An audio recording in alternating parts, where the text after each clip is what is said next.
Here are 3 things that I would never do as an optician. I would never get eyelash extensions. This picture here shows you some eyelash extensions with a buildup of bacteria.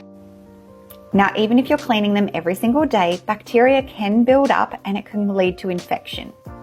In addition to this, the glue that is actually used to stick the extension to your own eyelash can be irritating and cause reactions. I will never use waterproof mascara. And this is because there are several ingredients in the formula which can actually lead to dryness and irritation around the eye. Also, as it's waterproof, it can be quite hard to remove and it can actually, if left on, clog up the glands on your eyes. I would never waterline my eyes. Waterlining can actually cause ongoing issues, as on our eyelids on that waterline are special glands which produce oils which help to keep our eyes healthy.